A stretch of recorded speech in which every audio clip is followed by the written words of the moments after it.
हे मेरे नाथ, मैं आपको भूलूं नहीं। श्री कृष्ण शरणम मम। श्रीमद्भागवत रहस्य के एकादश स्कंद के उद्धव गीता के अंतर्गत आज श्री डोंगरे जी महाराज कहते हैं, जितम सर्वं जिते रसे। कल्पगुरु दत्तात्रेय भगवान ने यदुराजा को उपदेश किया है, जिह्वा स्वाद की लालसा से मछली मरती है। कांटे से लगाया गया मांस मछली खाने जाती है और फिर मर जाती है। मनुष्य को भी यह जिह्वा बड़े परेशान करती है। सभी इंद्रियों को जीतकर भी यदि जिह्वा को नहीं जीता तो नाश ही होगा। जो रसना को जीतता है उद्धव, वह सर्वस्व को जीत लेता है। जितम सर्वं जिते रसे। कल्पगुरु दत्तात्रेय भगवान ने इस प्रकार शब्द, स्पर्श, रस, रूप और गंध इन पांचों विषयों की चर्चा की है। एक ही विषय का सेवन करने पर भी हाथी, भ्रमर आदि का नाश होता है। सभी विषयों का सेवन करने वाला मनुष्य, उसको कैसी दुर्गति होती है, इसकी प्रत्येक क्या चर्चा की जाए।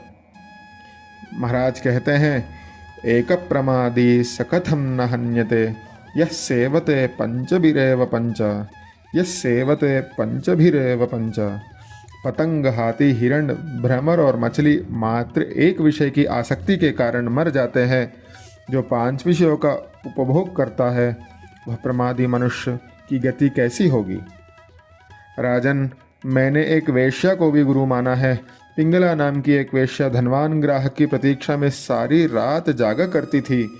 एक बार भगवत कृपा से उसने सोचा कि कामी पुरुष के लिए जागने की अपेक्षा मैं अपने प्रभु के लिए जागकर उनको पाने के लिए ही मैं रुकूंगी। उसने विषयों का परित्याग किया। उसने कामी पुरुष की प्रतीक्षा में जागते रहना छोड़ दिया।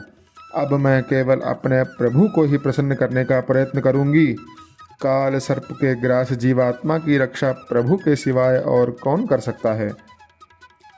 वह पिंगला नामक वेश्या ने कहा, आशा ही परमं दुखम नैराश्यम परमं सुखम। यह जगत में आशा परम दुख कारक है, निराशा परम सुख है। निराशा ही परम सुख है, यह भागवत सिद्धांत है। आशा की जंजीर मनुष्य को किस हद तक जकड़े रखती है, उसका वर्णन स्वामी शंकराचार्य जी ने अपने शब्दों में कहा, अंगम गलितम पलितम मुंडम दशन विहीनम जातम तुंडम वृद्धो याति गृहीत्वा दंडम तदपि न मुंचत्याशापिंडम।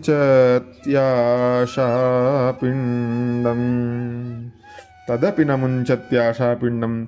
उस समय पर भी आशापिंड नहीं छूटता है।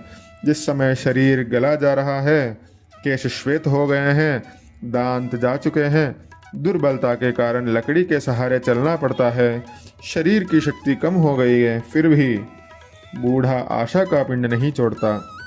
एक बूढ़े की भांति आचरण करने के बदले भगवान का भजन करो। शंकराचार्य जी ने कहा है, भज गोविंदम भज गोविंदम गोविंदम भज मूढ़मते। काम की भोगेषणा सबसे बड़ा दुख है। दत्तात्रेय भगवान ने अपने प्रसंग को आगे बढ़ाया है, कुररी पक्षी की भांति संग्रह करने के बदले त्याग करते रहो।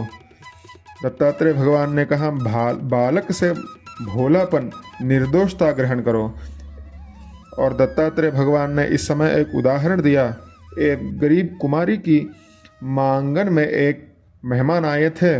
घर में चावल तैयार न थे तो वह मूसल लेकर बैठ गई, किंतु उसने सभी चूड़ियाँ उतार दी, क्योंकि यदि चूड़ियाँ रहने देती तो मूसल के शब्द करते समय खनक होती रहती और मेहमान जान जाते कि इस घर में तो चावल तक नहीं है। और जब उस कन्या ने चूड़ियों को कम किया अपने हाथों से, फिर शब्द कम हुआ पर शब्द होना बंद नहीं हुआ।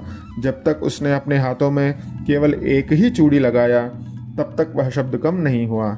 इसी प्रकार बस्ती में रहने से कलह क्लेश होने की संभावना है, तो साधु को एकांतवास करना अत्यंत आवश्यक है। बाण बनाने वाला लुहार भी मेरा गुरु है राजन।